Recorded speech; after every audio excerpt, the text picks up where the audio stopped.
Okay, everybody, welcome to a very special episode of Blue Abroad. Everyone's very excited. Obviously, we've got the win. We've still got plenty of TV shows to watch, plenty of articles to read. And I've got my man, Dan Williams, with me here. G'day, mate. Hey there, buddy. How are we going? We are going fantastic. We spoke a little bit off air about how exciting it is when you get a win, especially early in the weekend. And you get the chance to watch other teams and not have to worry about our performance and where our club's at. So I think that's just been a massive sigh of relief. Oh, definitely. I mean, just watching other teams and then seeing other teams get beat and being like, God, we're better than them this week. Like, real good feeling. Absolutely, mate. So tell me, what was your situation on game day? Where'd you watch the game and what was happening around you? I watched it here in the man cave with my eldest boy. He was screaming his little heart out. So it's probably I think it's his fifth win since he was born. Wow. So he loved it. So he's gone to play footy in the park on Queen's birthday and worn his Carlton jersey with pride. What's his name?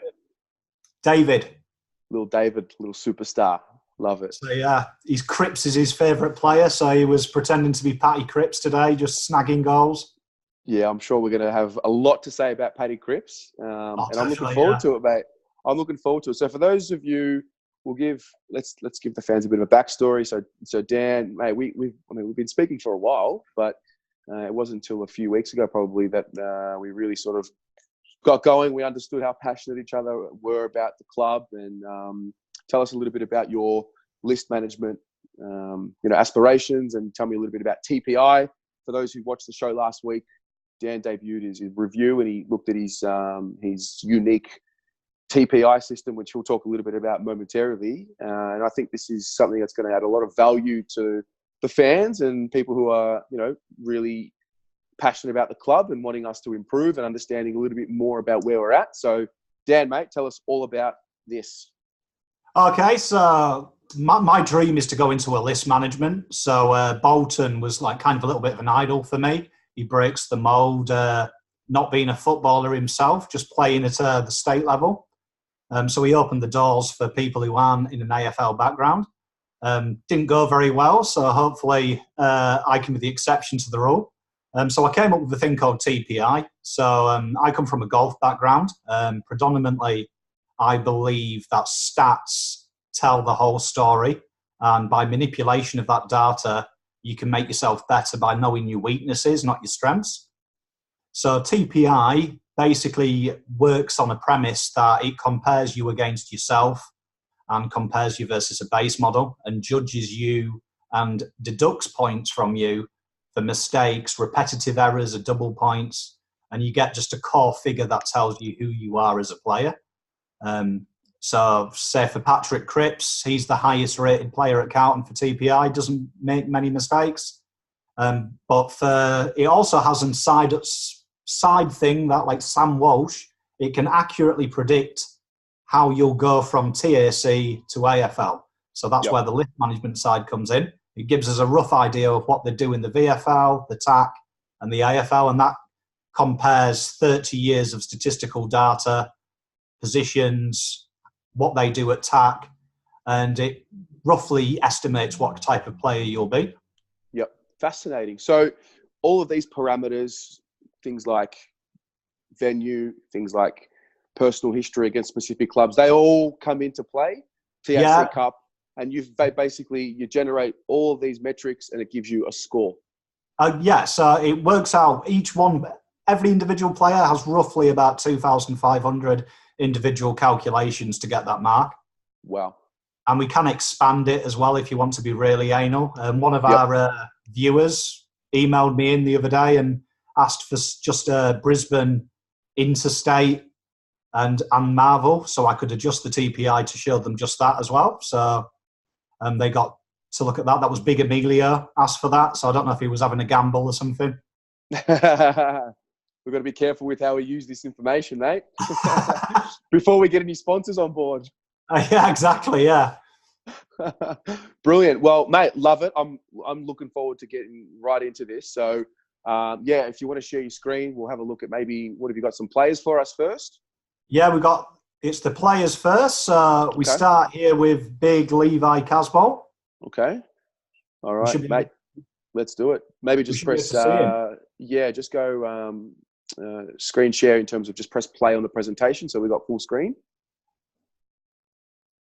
Yeah. There we are. Is that better? All right. Yeah, it looks better to me. It's got a bit of a black spot at one point in the screen, but yeah, continue from here, mate. All right, tell you what, I'll just get rid of it. Is it in the top left-hand side? Right there. Has that gone? Oh, that's gone. Excellent. All right, cool. So here we are. We've got Levi Casbolt here. So I thought he had a really good game at the weekend. I was super impressed. I don't know how you felt, Terry, but he's really moulding himself into that key position defender. He looked splendid. So looking at the stats here as well, he's actually now still second on intercept marks in games played in the competition as a key defender. So he's in between Tom Stewart at the moment. So not bad company. And his field kicking, as you can see, their disposal efficiency, 83%, was really high. So for a key position defender, anything above 70 is elite. So it's those intercept possessions and contested marks that really stood out for me this week. He had 100%. confidence in his body, and any one-on-one that he sort of had coming towards him, there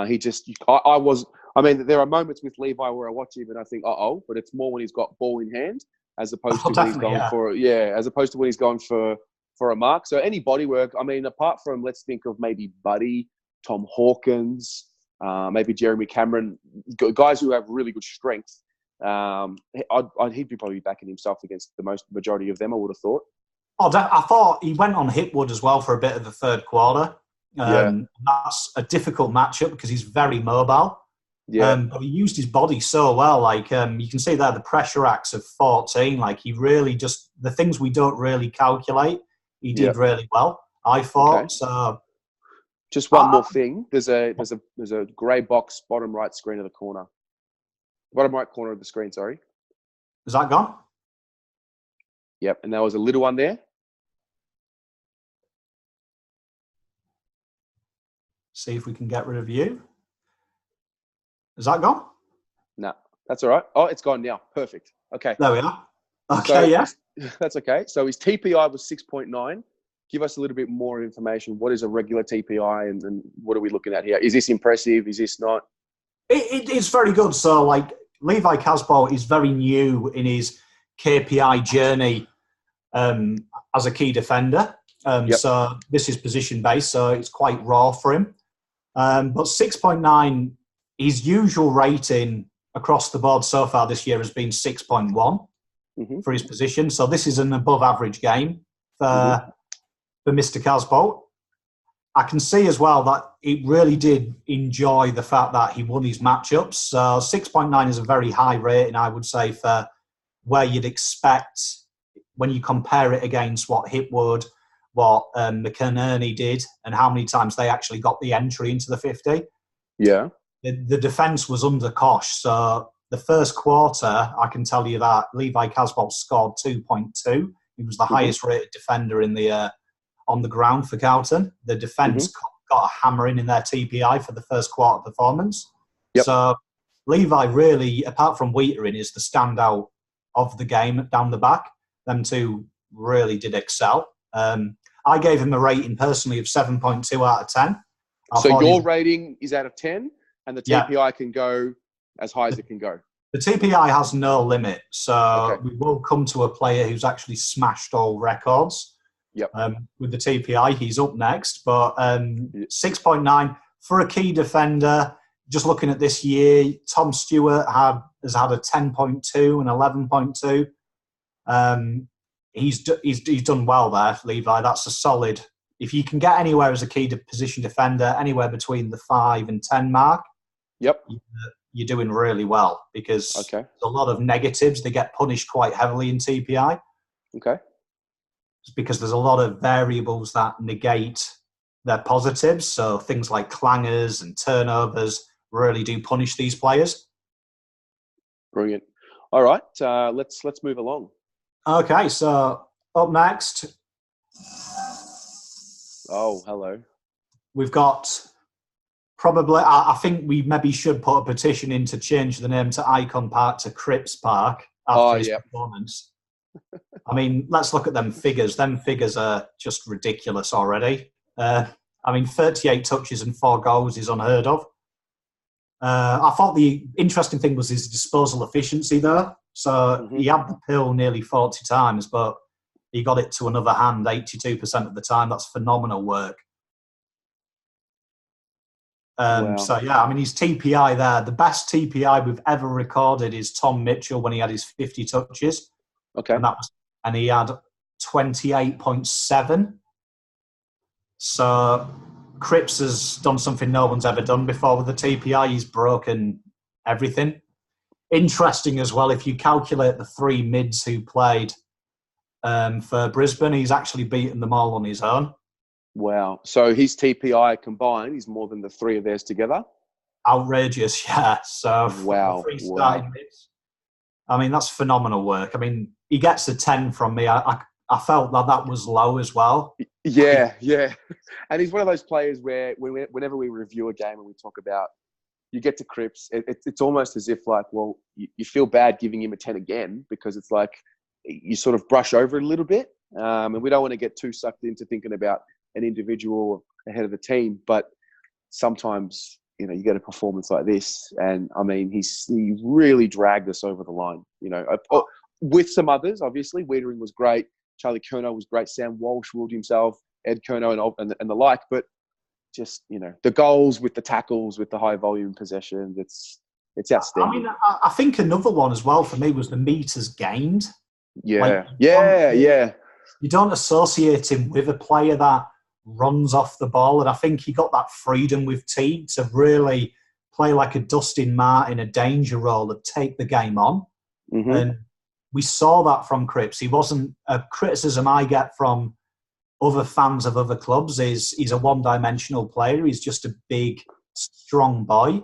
But we saw that expressive side of Cripps this week. And I'd be worried if I was any other team, if he can be allowed that freedom. I don't think anyone in the league can stop him. Yep. So, I mean, 34.2. I'll be surprised if we ever see that beaten this year. I'll be shocked. That good. It's that good of a game. I reckon that could be, for me, I agree with Brereton. If he doesn't get 3, 2 and 1 votes in the Brownlow for that game, there's a crime. They should change the rules so we can have all top 3. Yeah. Because he was the best defender on the park. He was the best attacking threat. He was the best midfielder. I've never seen anything like it. So my father-in-law, he's 78. He's been in football all his life. He said the best game he'd ever seen was Ben Cousins' return for West Coast after his ban. Yep. But he said that was 10% of what Cripps did at the weekend. And so that's a huge honour. He said it was the best game he'd ever seen a player play. So brilliant. That's massive. Well, that's great to see. It's great to see.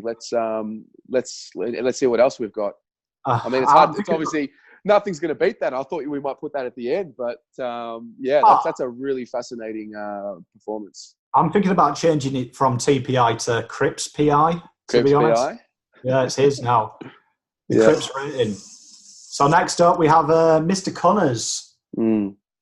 So Connors, he played a lot on the wing.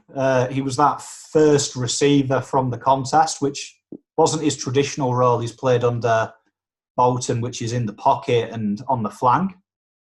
So he spent a lot more time in that middle of the park. And 11 disposals wasn't probably a great return. Yeah. But I thought he was involved in all the key moments. At the start of the week, I did say in my introduction about Teague that it was about pressure acts. So you'll see a common link this week out, and is most of them scored in the 10s for pressure acts, 11. So I thought he did really well. He gained good meterage as well. 2.9. So for a small forward / defender, midfielder, it's about par for the course. I expect Gartlett just finished a game today for Melbourne, and he scored 3.7. So it's there or thereabouts. I gave him a Yeah. 6.9 because I thought he did bring a lot to the game. Yeah, he's one of those players that even obviously 11 possessions is a lot, less than what he's capable of. But the thing about Cunners that I enjoy is whenever he's there with the ball or without the ball, you can still see what he can do. He's got that strength. He's got the explosiveness, and it just didn't translate into a high number of possessions. Look, wasn't his greatest game by the naked eye, but there is something to work with here. It's not like he didn't have any impact whatsoever. Oh, I thought he was really. I thought he was solid. What he did do for me, you need them type of players in there. You can see the score involvements he had too. So you want your midfielders to have a minimum of 2 to 3. Yep. So he did what he needed to do, and a very high disposal efficiency. It's in the 70s. So he might have had little touches, but you'd rather him have 11 and get 7 out of 10 to target than say today Brayshaw had 30. And went at about 60. So okay, it kind of correlates. I mean, Connor's a standard game for Cunningham. I'd expect that to be his average from here on in.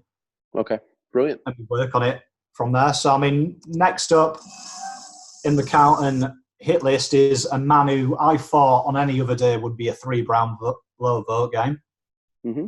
He was phenomenal, Kerner. So back to tagging from quarter 2 and Lockie O'Neill had 7 touches when being tagged by Ed Kerner, which is Neil's worst 3 quarters of football. So, in my opinion, the best tagger in the competition, Ed Kerner. Yep.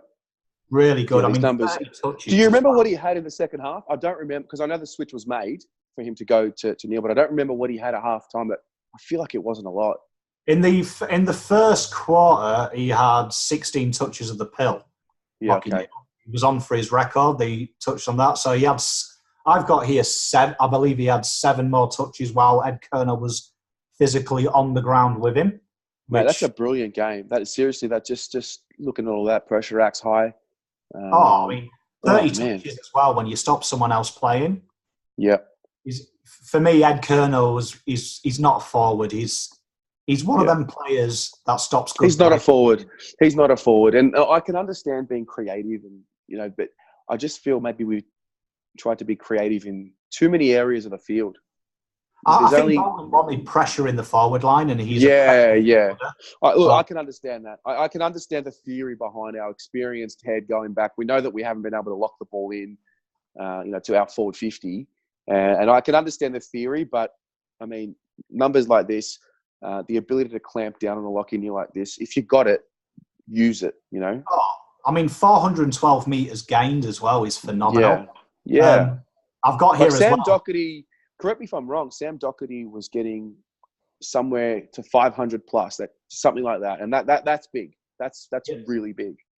Well, I mean, there's another thing as well. Knowing that Sam Doherty will return next year, when you add that strength as well to Carlton, if these players can keep up this kind of level, I don't expect to see it every week, but the future's really good for Carlton. I mean, 412 metres gained, 30 touches. Yep. When you're tagging someone is insane. Like that's Premiership form player there. So, and that's similar to what Elliot Yeo does for West Coast. And so for me, that I felt harsh giving him a 9.1. And I think he only lost 0.9 points for the first quarter when he was messing around in the forward line. Yep. But solid game. I mean, Ed Kerner, phenomenal. Return to form. So what more can you say? Yep, brilliant. I love Ed Kerner. So, and next up is his better-looking brother, Charlie. Back to form, Charlie boy. Back to form. If anyone, we hear a phrase, and I hated hearing it this year, the Carlton way. If you want a poster boy for the Carlton way, Charlie Kerner was it. Yeah. He didn't have a lot of opportunities, but boy, when he had them, he took them. 3 goals from 12 touches is phenomenal. That's Buddy Franklin-esque. So phenomenal there. I mean, his field kicking's still a bit loose, but I thought he's bringing the ball to ground is fantastic, and he makes a contest anywhere in that forward line. Yeah. And the guy, key forward, and he's got 330 metres gained, is just insane. Like superb. 12 pressure acts as well for a tall bloke. This 17.97. That's very his rare highest too. score since round 1 versus Richmond the year before. So when he had 5 goals, game. The big breakout game. So I mean, the 330 metres, the 12 pressure acts. I mean, this is Anthony Koutouthetis reincarnated. Yep. Phenomenal footballer, Charlie. Real good. 8.8 I gave him. I thought he was solid. He was in my best 5. Mm-hmm. There's not much you can say about Charlie, but he gets the crowd going as well, and I enjoyed seeing that from Carlton this week. Really shows a bit of passion. Yeah, you want players like that show the passion. There's no doubt that he's a Carlton man. He wants to play for the club, bleeds for the club. The future's bright. The future's Charlie, I think. Yeah, the only thing with Charlie, which he's probably going to learn how to use this to his advantage, is if he doesn't have the springiness, if he doesn't have the athleticism, he just looks that bit off. He looked this week like he was back to his best in terms of being a springboard and jumping, and he's just got to find a way that eventually in his career, it's going to be a while away, which is good for us, but eventually that athleticism goes away or slows down. So he's going to have to find other ways to impact. So that's sort of the challenge between now and when that athleticism sort of starts decreasing, which is still a long while away, but it'll allow him to play for longer. Oh, definitely. I mean, I think the comparison to Buddy is a fair one. We hear it quite often from the pundit. Buddy got 20.98 this week. So you can see the similarities in how they play. Mm-hmm. So really good performance from Charlie. Let's hope he stays now. He's got that game under his belt. He knows he can do it. Yep. Let's see him do that week in, week out. Yep. And against the Doggies defence that we gave some headaches last time. So definitely. Yeah. He'll be fancy in 5, surely. Yep.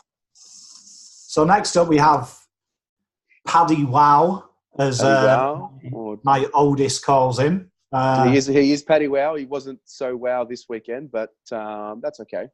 He's a tough one, Paddy, because he does, you look at these things, he does some wonderful things. So it might shock people, but 77% efficiency. Wow, I can remember some of the kicks. I can remember. It's interesting. That's interesting because we do think of him and we think of, we can't kick, and there's that kick to Harry in the first quarter, which was too low. But hey, we've got 13 touches, 77. The 17 pressure acts is what's interesting. I remember watching him this week and just thinking he's there. Some of the tackles that he was trying to lay just weren't strong enough to bring the guy that he was tackling to ground. But this would indicate that he's there at the contest. It's just a matter of taking that next step. He's a good player. I mean, he reminds me, he's very comparable to Patrick Dangerfield year 1 and 2 at Adelaide. Okay.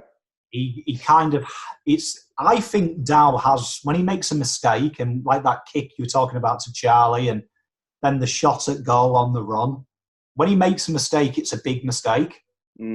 It's not like, like Charlie Kerner when he had 58% disposal efficiency, but when he kind of turns it over or misses a target, it's not that bad. It's like just off target. Like Dow, when he's off target, he's really off target. Mm-hmm. So I think that's kind of a thing that will grow out of him as he gets more used to being in them positions. But 17 pressure acts, phenomenal. Like he's in and around. To me, he's going to be Dangerfield when he gets the experience. Some issues, he doesn't run with the ball enough for me there. You see his meters gained. He looks to give it up too quickly.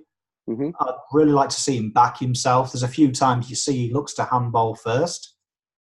I'd like to see him take the game on a bit, but I gave him a 7.2. I thought his score involvements, he was linked. When we went on that 4-goal run, he was involved in all 4 of them from breaking out of the contest. So that's what he can do. Interesting. Yeah, this is a very interesting exercise because it gives a little bit more to the story of Paddy Dow's day. Well, yeah, my father-in-law coached football for like nearly 20 years, and we sat down at the end of that game, and I said, what do you reckon his disposal efficiency was? and he said about 50%. So it's quite interesting that just by watching the game, it's because you remember them mistakes he made. Yeah.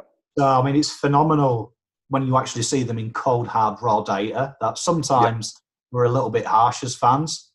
But good work, Paddy, for me. I mean, I'm excited about him and Cripps working together. Like, he's going to be a great player for Carlton. Yep. I love Dow. I'm sold. So, I mean, next up, we've got a man that derides opinion I saw on the forums this week. I thought he had a good game. Yeah.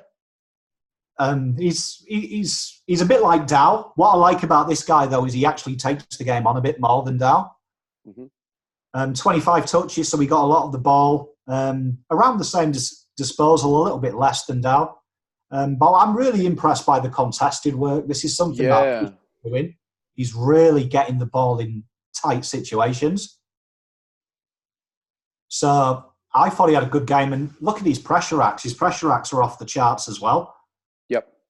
So really good performance as well. TPI 5.5. So this is putting him in the elite category of midfielders.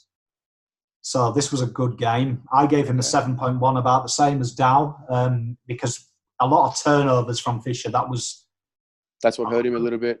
I couldn't score him higher than Dow because of that. He did get rid of it to opposition too often.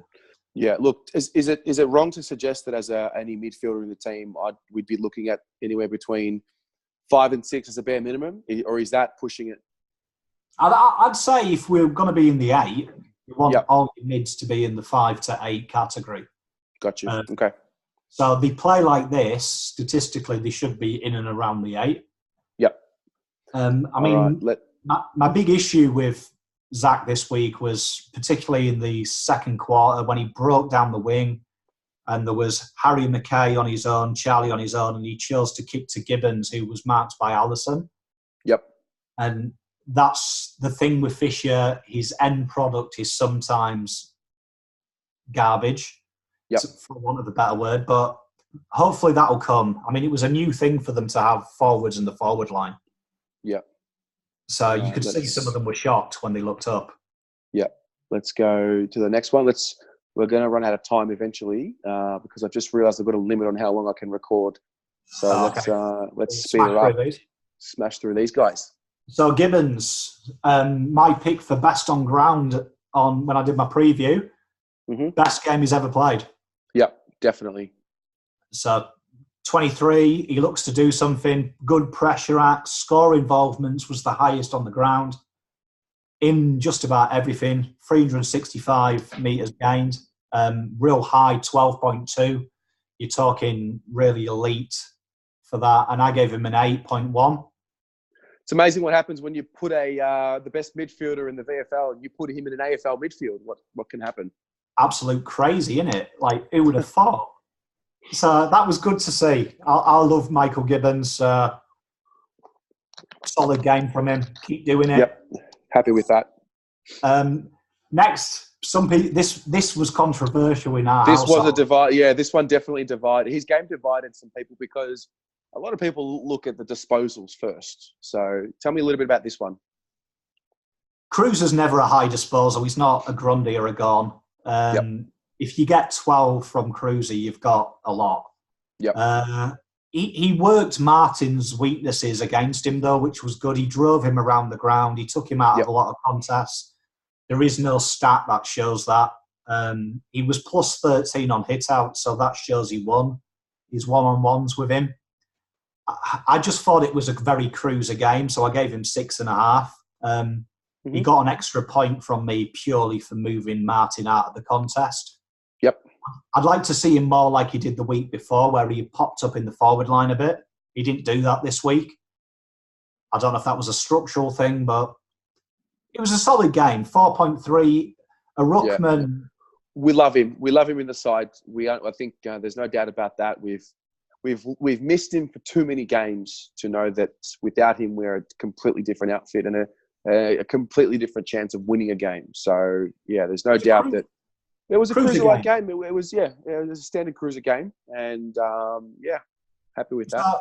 So just an average game. Next, we've got. Now, I personally loved Caleb Marchbank's game. Yes. The stats showed it wasn't as good as it looked. Yeah. I was shocked when I looked at it, but I thought he had a lot more touches of the pill as well, but evidently not. But he did really well with his intercepts. Solid there, 6. That's right where you want the elite level defenders. They'll get around that mark. Yep. His pressure acts, though, quite low for someone in that position. That's interesting because I saw him in position very well defensively. I thought he really grew into the game. I don't know when these marks were taken, but I just felt like as the game went on, he was just where he needed to be when he needed to be there. He definitely. I thought he was really good. I was surprised the marks weren't as high as some of the other defenders, because I thought, if I was guessing, I would have thought he would have been around where Casbolt and Wheater-in were. Yep. Just a bit below. 7.1 I gave him. 3.8, as we discussed before, for these pocket defenders. That's right around the mark. You want them 3 to 5 on an average game. So he did well. 7, I gave him a 7. As you say, he was in the right place at the right time. We can't argue. Brilliant. So next up, we have Mitch McGovern. I thought he was not the best. That's gave him an a understatement. 6.3. Yep. The problem is with Mitch is he scores well. If you look, he took 7 out of 10 opportunities, 7 marks. They were all uncontested, though. I can't help feel it's a bit of a waste of money. So far, I think, I spoke about this earlier in the year. I mean, if you bring a guy like that, and now he wasn't the best at his club in Adelaide. So we were thinking, or I was thinking, that he'd come here, more opportunity to grow, and he'd sort of take it with his own hands. And then I think maybe we've just realised that he was just playing in a really good team at the time. Playing in a really good team. It looks better than what it does for us because, we're in the losing team at the moment. So there's a little bit of him trying to figure that out. And there's also a little bit of, I was sitting, level 1 watching, and a lot of the time our forward line was just so vacant. And when I see things like that, I understand you've got to push up the ground to defend, and everyone's a defender, and I understand that. But there were just moments where I thought, that's got to be on Mitch to be the on-field coach, in a sense, to tell Harry, no, stay back, or to tell Charlie, or himself fall into that goal square. And I don't know, I'm not saying that quite yet. I'm not sure what it is. The one thing about him, I love when he has a set shot, because he's got a brilliant set shot and very reliable. And I think we just want to see more from him. He's hasn't had a poor season, but he hasn't had a standout season. And it could be the whole new player, new club hasn't really earned that fan love just yet. And he's got to really earn that. So I think being a Carlton man, the best way to do that as a forward especially is just give us a bag of 6. Just give us 1. Yeah, definitely. Just go out and do it. I think he's added the meters gained, though. He took the ball on a lot. So that 259 for Mitch McGovern's physique is probably the most he's ever got in his career. That's just a guess, if it's the most he's ever got. But I'm looking here this season, he's been averaging 78. So obviously he's added that to his game. Okay. Now, Big Harry, this will probably divide Carlton, because I gave him about the same as Mitch McGovern at 6.3. Mate, you're right. I think you're exactly right. He just one of those games wasn't able to figure out how to get into the game. And that's just the reality of it. He was horrific as well. He butchered the ball, bless him. By far. I'm surprised he even got a 3.93. Seeing that. Contested marks and his marks, he marked everything. Like, to be fair, when the ball came to him, he either got it to ground, to Crum, or took the mark. So he did really well. So he got a good rating. TPI enjoyed the fact what little he did do. Like, look at their 5 score involvements. 3 of them were from him bringing the ball to ground. So he did his job. Yeah. We'll just move on from Harry. He's 2021. He's still got many, many years before he gets to that 26, 27-year-old mark, and he's able to think his way through a game. And I just think some of the leads he was making were just not quite right. He was just poorly timed with the person who was kicking in. There was a little bit of that. There's a little bit of the entries weren't so great, particularly in that first half. And it's just a game that he'll grow from. It's just another learning experience for him. And that's I the thing. just think He found a bare minimum. He found a bare minimum to get to where he can say, okay, look, I wasn't a liability to the team today. But yeah, I thought it was a decent game. I'll forgive him. Yep. So next up, this is another guy that derives opinion in the Carlton forums. Again, Nick Newman, 15 touches, so that's way below where he usually is. He's usually in the 20s. I thought, again, his decision-making with kicks, he likes to throw it onto the boot too much and just kick it back into trouble. Aside from that, though, I thought he did really well. Just, I find his field kicking, his decision-making at times when we're under pressure, questionable, but fairly solid. Not the greatest from a half-back flanker, though, with his metres gained. I'd expect to see a lot more. Yep. Definitely, particularly the role that he's playing too. Yeah, exactly. So, I mean, he got probably where, like, if you look at Rory Laird, he gets about an 8 or a 9. Yep. So he did well with the 6. He did really well with intercepts and his pressure and tackles. He didn't let his man mark very much. So I gave him a 6.5, 6.4 as my personal rating. I thought he did okay. It was just a Nick Newman game, but I'd like to see more of him.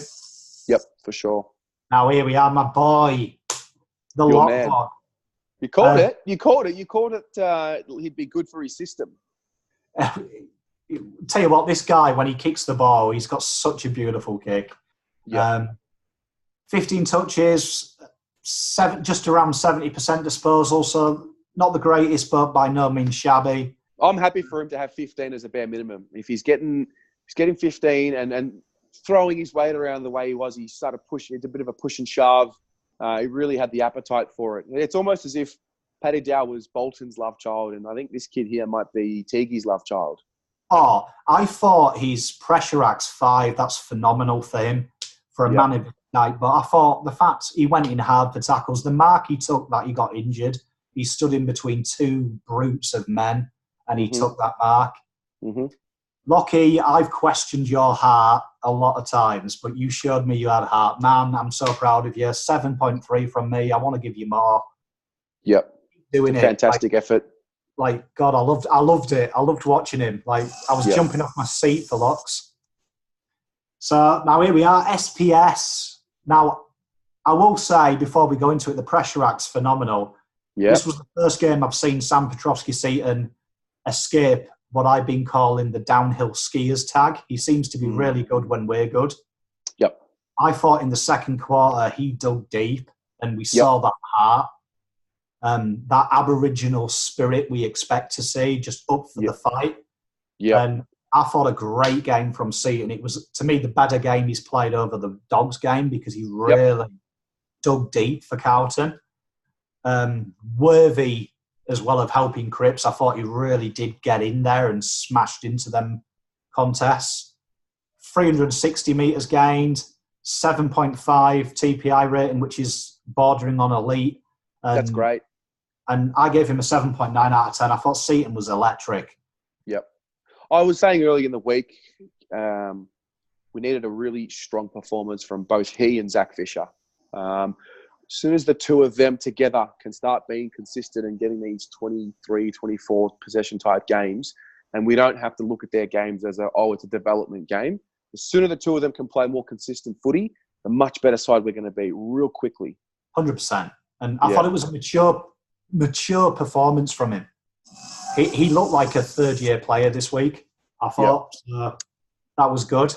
Now, all right, our man. Your favourite. We know this guy's made your heart race this year. So yeah, I thought Plowman was really good. I thought he had a tough job against that back line as the third defender. But I thought he did really well. Like, I agree. I think the one thing I really enjoyed about Fagan was that when he put Cameron deep in that goal square with Plowman, and it gave me problems in the head. started thinking, yeah. This, great coaching. Oh God, I'm a little bit nervous. And to Lockie's credit, I mean, I was frustrated with him when he didn't perform, but he's performed, and that's all we can really ask. That's all we really want. So I was stoked with his game. A lot of praise. TPI maybe doesn't reflect how much I appreciated his game, but as you said earlier, as a key position guy, it's a little bit difficult for a defender to have those offensive stats. So well done to Lockie Plowman. With his TPI, he's got himself to blame for a low mark because it goes against his consistency recently. So that's one thing to add about TPI. It judges them historically this year. Right. So he's been really poor, Lockie. So if Lockie does watch this, if you keep doing this, you'll be in the elite soon. But two things I'll point out. Meters gained, phenomenal. We saw him take the game on. Newman should watch Plowman because he took the game on where Newman didn't. So for a back pocket, they are phenomenal stats. So congrats, Locke. I gave you a 7. I thought you were phenomenal this week. Yep. And as you say, against Cameron, outrageous. That's a huge tick for us. Yeah. Now, Will Satfield. I think we've got to remember he's a 9-gamer. I think we forget that really quickly. And we need to give him this year, just give him the year. Let him play it out. I love his attributes. He just needs a bit of a body and he needs some continuity. Because he went full Johnny Depp this week and just totally butchered the ball.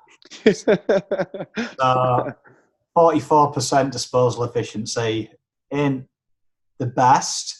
But positives, he took a lot of marks. He did really well in the centre, just stopping that corridor kick that Brisbane do. He was constantly intercepting that and just being in the right positions. Yep. He pressure good. Had a lot of score involvements, interestingly. He really did look to get the right pass inside 50. And surprisingly, 350 metres gained. I was surprised by this. Mm-hmm. I thought a really good, solid game, and I gave him a 7. TPI really enjoyed his game too. Mm-hmm. Again, around the 7. So, good, solid game. It's just that disposal efficiency. His kicking is woeful at the moment, but to get a lot to work with. 7, to get nearly 7 with that kicking efficiency, that could have been like a 20 if his kicking efficiency was 80. It would have actually gone up to around the 10, 12 mark. So a lot to work with. Well, that's him. He has a lot to work with. Great attributes, and it's just a matter of when it all comes together for him. I really enjoy him. I like his size. I thought he was good. Next, my favourite player. 55% efficiency. He didn't use it very well, but high pressure acts. And this is what Jack is. Jack's a bit like a Jim Cripps type player. Yeah. He's going to give you the second, the third, the fourth, and the fifth effort. Yeah. And he did that. But then again, we look at his stats, and the stats tell us what he did outside of them pressure acts. And we can see good score involvements, I suppose, for 3. His meters gained, he didn't take the game on. Very low TPI rating. I gave him a 6.4. Yeah, I felt like he's able to create himself half chances. And in this particular game, he created those half chances for himself. And there was a snap that he missed. There was another one that he went wide and went out of bounds. And I've seen enough from Jack.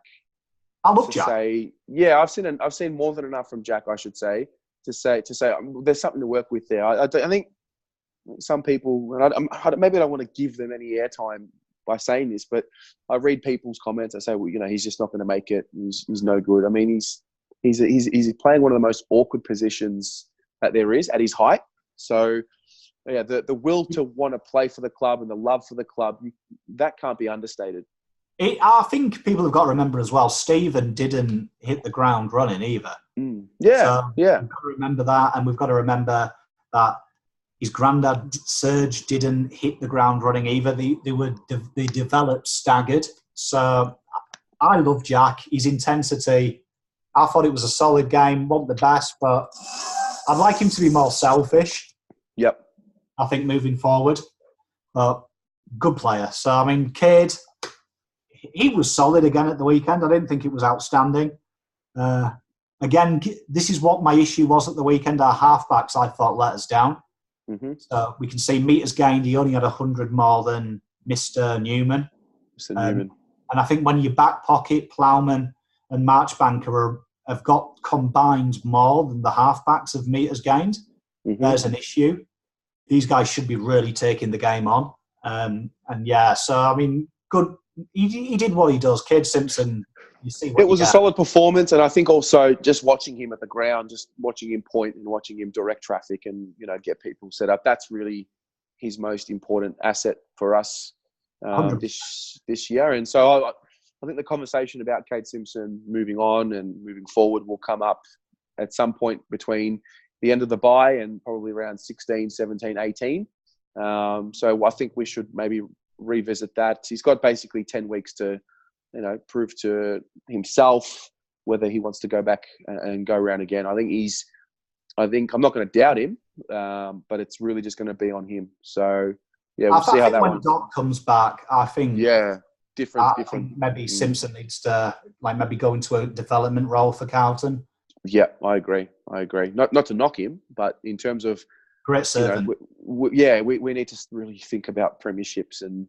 I want him to stay at the club. I'm not saying I want him to not play next year, but I think potentially next year is the year where we say you're going to play less games in the ones, but developing our boys. So we'll put this one on pause and maybe revisit it in 6-7 weeks and see what we can come up with. Yeah. So I mean, next up, we're right near the end of the team now. We've got Mr. Daisy. I think Cade Simpson. I thought he was steady Eddie. Yeah, it was very similar, not dissimilar type impact. Yeah, I just think he's, for me, a positive for Carlton fans everywhere is our halfbacks statistically weren't very good. They were bang average. And for that performance and the amount of goals and the amount of attacking we did, we should be really happy with that, because when Newman and Simpson and Daisy take the game on from halfback, that could be a 100-point win because we need that transition to be quick, and the stats are saying they weren't quick. So, but Daisy, 88 disposal efficiency, he uses the pill wonderfully. Yep. Like, if you got someone to kick for your life, I'd choose Daisy. I don't know about you. Ooh, I wouldn't say for my life. I'm more of I like Lachie Whitfield kicking the ball. I meant at Carlton. Oh, at Carlton, I like Jacob Wiedering kicking for the ball. Oh, yeah. Yeah, I don't mind him kicking. Daisy's an interesting one because Daisy is a creative fella, and sometimes you love it. It's sort of what you love and you hate about him. He's creative by nature, and that's him at his best. I think early in his time at Carlton, he probably tried to do that a little bit too much when he maybe wasn't ready to start doing that. But yeah, he's an enigmatic character, nevertheless. I do like Daisy. I gave him a 6.5. TPI again, look, in the 3.5. So, telling us it's a slap-backed average game. Yeah. Speaking of, let's go to the opposite end of the spectrum here, we finish on two superstars for me. Sam Walsh, Ken Collins at the start of the week gave some usual drivel that he's not a game breaker and we should have kept Connor Rosie. I mean, what an idiot. 18 pressure acts. Are you serious? This guy, honestly, for me, I watched him intently and he spent a lot of time on the ball this week. Yeah, he did. And God, how is this kid 18? Like it's crazy. These are incredible. The 12 marks. That's the first thing I noticed about him when I watched them train in that little scratch match was he just knows how to be at the next kick or at the next possession. He's always thinking. He covers the grid. Yeah, he's thinking his way through the game. He's got great physical. It's interesting because sometimes you have great physical and your mental catches up, whereas he seems to have started with this incredible aerobic ability and physical ability, and he's already got a really developed mental ability here. He reminds me this week of Scott Pendlebury. Yeah. That he just seems to glide in that contest and he seems to have more time than anyone else. And he just makes that right decision. He seems to hold on to it for so long that he knows he's going to make the right pass. Yeah, and this guy, superstar, like 9.5, I gave him 11.10 for a first-year player. Is that phenomenal? I'd like to say to Kane Corns, if Kane Corns watches this, the top 5 Rising Star TPI scores, one is Connor Rosie and the other 4 are this fella. Wow. And that's the best so far. Sam Walsh, superstar. Like, keep doing it. Like, Brownlow, guaranteed Brownlow within 5 years, this guy. That's brilliant. Like, I mean, look at that. Just quickly, pressure acts, meters gained, marks, and the whole lot. Possessions. Look at the contested possessions for an 18-year-old boy. He's got that. That is one of the most complete games. There are high numbers in all the important stats. I mean, contested marks, you're not going to expect him to get many.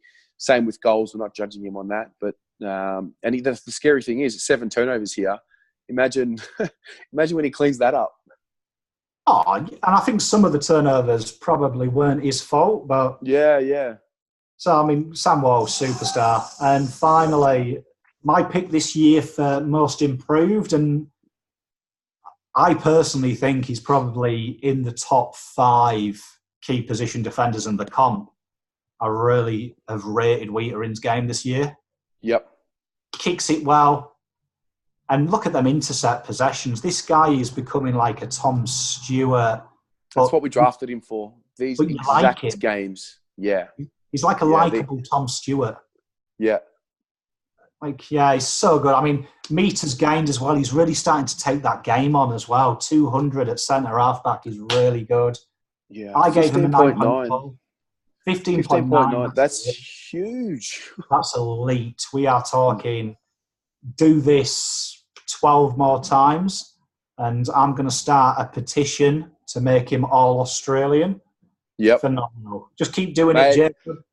Let's bring the banners out at games. Let's bring the banners out.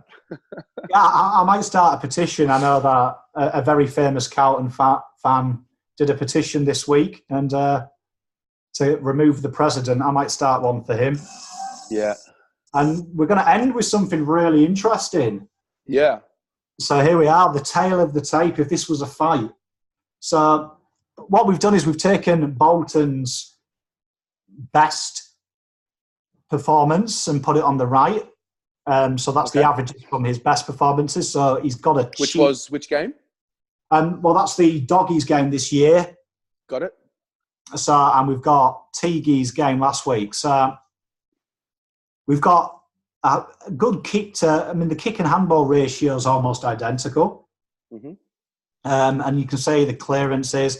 Now, a big thing I said at the start of the year that is symbolised of Teague's games when he was at the Bullants was he likes high intensity. He likes to turn the ball over quickly. So these intercepts, as you can see, he's really played a high-risk, high-reward game.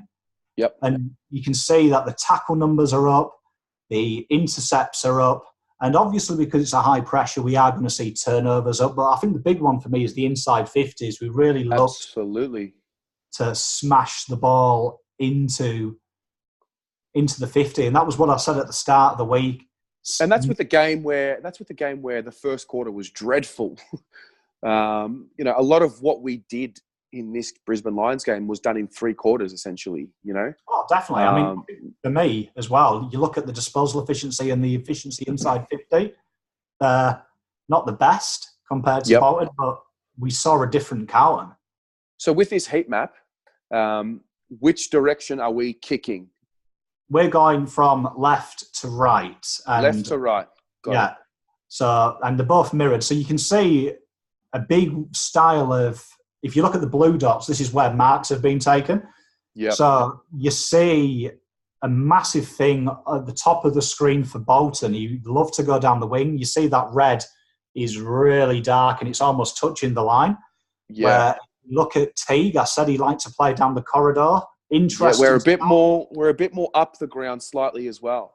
Well, you look at an interesting stat. We had 18 corridor attacks against Hawthorn total game. Mm-hmm. Against Brisbane, we did 10 in the first quarter and we had 22 at half time. Yep. So there's we doubled in a half what we did against Hawthorn. So that's brilliant. Really good. I thought it was exciting to watch. So there's a big difference between, we keep talking, is it Bolton or is it Teague? I think that was a big shift today in that it was get the ball inside 50 at all costs. Where Bolton, this is going to be a very interesting exercise if we do it weekly, because obviously we'll have better data for Teague, and this is great stuff, mate. Thanks. I mean, personally, for me, I think that's one thing. The big difference between them was it was more attacking, and under Bolton, it was slow down the wing to try and conserve damage limitation, where Teague kind of just went, screw it. If we lose, we lose, but we're going to have a go. Yep. And I think that's why we won this week, because I think the game plan was just keep kicking it in 50, keep going forward. And that's why we won that fourth quarter. Bolton would have made us slow it down. You could see Teague was just like, keep doing it. And this is Brisbane interesting. never had a chance. Yeah. But interesting stats matching up. So and the good thing with next week is because we've played the Bulldogs already, I guess we'll be able to use these exact same stats for Bolts, and we have a direct comparison in terms of the team that we played against, how they structured up, how we structured up, and 100%. I'm looking forward to it. I'm very much looking forward to it. 100%. And also thank you to Carlton for releasing pictures of Teague and Bolton walking exactly the same way in office used for this graphic. Like, it's almost like they knew it was going to be used. But no, it was, for me, it's an interesting to see that game plan is very similar, but there's just ever so slightly a different mentality at Carlton. Yep. And I think the fourth quarter, if you watch that again and watch the fourth quarter against Hawthorn, you can see a difference that Carlton just kept doing what they were doing that was winning today. And against Bolton, we changed the game plan to slow it down when we were winning. And I think that's why we won, because they just kept doing what they were doing that was working. Love it, mate. Love it. Well, look, listen, first of all, I want to acknowledge you, because this is just so valuable to our supporters and our club. And, mate, this is going to be a great addition to the channel. I mean, let's not underestimate, if you're watching this, how much hard work's gone into this. So, mate, thank you very much for this. Pleasure. And mate, I'm cannot wait to do this again. If you're watching, if you're interested in this and you want to maybe do this live, we can maybe work that out as well. This has been really just an experiment. I've got to figure out whether or not the sound's going to work. Hopefully there's no issue because I've plugged into a phone, but we'll figure that out. And mate, I'll speak to you throughout the week, and we'll definitely get this going again next week. Definitely. Go Blues. You know it, mate. Have a great night. You too. Thank you, mate.